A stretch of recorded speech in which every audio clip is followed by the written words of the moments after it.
அசத்தலான பேச்சாளராக anchoring and public speaking பயிற்சி பட்டறை ஜூலை 9 முதல் நேரடி மற்றும் இணைய வழி வகுப்புகள். தொடர்புக்கு 7388824242. திண்டுக்கல் நகரின் மைய பகுதியான மேட்டுப்பட்டியில் செயல்பட்டு வரும் மாநகராட்சி தொடக்கப்பள்ளியில் மாணவர்களை கழிவறை மற்றும் வகுப்பறைகளை சுத்தம் செய்ய வற்புறுத்தும் அதிர்ச்சிகரமான சம்பவம் நடந்துள்ளது.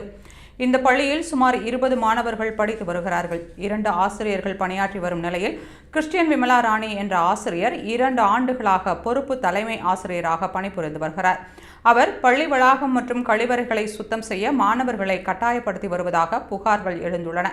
குறிப்பாக மாலை நேரங்களில் மாணவர்களுக்கு கழிவறைகளை சுத்தம் செய்ய கட்டளை விடப்படுவதாகவும் மாணவிகள் வகுப்பறைகள் பள்ளி வளாகங்கள் துப்புரவு செய்யும் பணிகளில் ஈடுபடுத்தப்படுவதாகவும் கூறப்படுகிறது. இதனால் மாணவர்களின் மனநிலை பாதிக்கப்படுவதோடு கல்வியை விட்டுவிட்டு தூய்மை பணியில் ஈடுபட வேண்டிய நிலைக்கு தள்ளப்படுவதாக பெற்றோர் புகார் தெரிவித்துள்ளனர். இதன் விளைவாக பள்ளியில் மாணவர் சேர்க்கை கணிசமாக குறைந்துள்ளது. இந்த நிலையில் மாணவர்களை தூய்மை பணிகளில் ஈடுபடுத்தும் பள்ளி மீதும் கடும் நடவடிக்கை எடுக்க வேண்டும் என அப்பகுதி மக்கள் கோரிக்கை விடுத்துள்ளனர். மேலும் பெற்றோர்களுடன் ஆலோசனை நடத்தி இத்தகைய செயல்கள் நடைபெறாது என்பதை உறுதி செய்ய வேண்டும் என்று வலியுறுத்தியுள்ளனர்.